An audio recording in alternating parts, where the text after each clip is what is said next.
Mark chapter 7. One day some Pharisees and teachers of religious law arrived from Jerusalem to see Jesus. They noticed that some of his disciples failed to follow the Jewish ritual of hand washing before eating. The Jews, especially the Pharisees, do not eat until they have poured water over their cupped hands, as required by their ancient traditions. Similarly, they don't eat anything from the market until they immerse their hands in water. This is but one of many traditions they have clung to, such as their ceremonial washing of cups, pitchers, and kettles.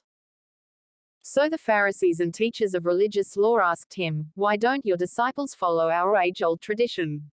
They eat without first performing the hand-washing ceremony." Jesus replied, "You hypocrites! Isaiah was right when he prophesied about you, for he wrote, 'These people honor me with their lips, but their hearts are far from me. Their worship is a farce. For they teach man-made ideas as commands from God. For you ignore God's law and substitute your own tradition.'" Then he said, "You skillfully sidestep God's law in order to hold on to your own tradition. For instance, Moses gave you this law from God: honor your father and mother, and anyone who speaks disrespectfully of father or mother must be put to death. But you say it is all right for people to say to their parents, 'Sorry, I can't help you. For I have vowed to give to God what I would have given to you.' In this way, you let them disregard their needy parents. And so you cancel the word of God in order to hand down your own tradition. And this is only one example among many others." Then Jesus called to the crowd to come and hear. "All of you listen," he said, "and try to understand.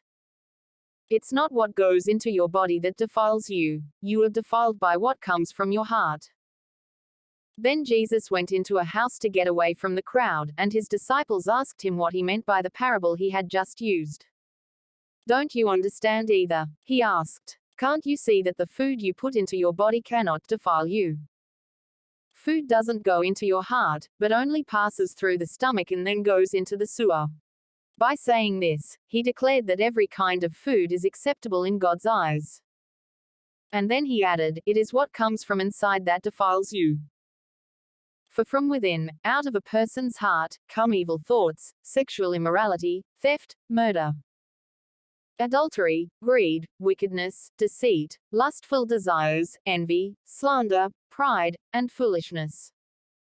All these vile things come from within. They are what defile you." Then Jesus left Galilee and went north to the region of Tyre. He didn't want anyone to know which house he was staying in, but he couldn't keep it a secret. Right away a woman who had heard about him came and fell at his feet. Her little girl was possessed by an evil spirit. And she begged him to cast out the demon from her daughter, since she was a Gentile, born in Syrian Phoenicia. Jesus told her, "First I should feed the children, my own family, the Jews. It isn't right to take food from the children and throw it to the dogs."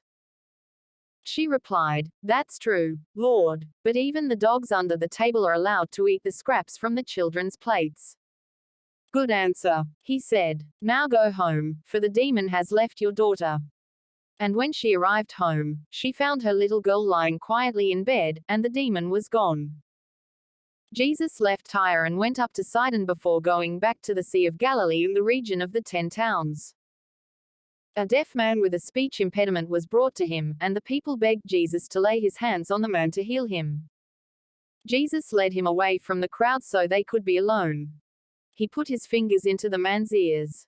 Then, spitting on his own fingers, he touched the man's tongue.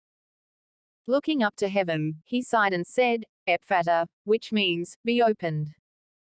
Instantly the man could hear perfectly, and his tongue was freed so he could speak plainly. Jesus told the crowd not to tell anyone, but the more he told them not to, the more they spread the news. They were completely amazed and said again and again, "Everything he does is wonderful. He even makes the deaf to hear and gives speech to those who cannot speak."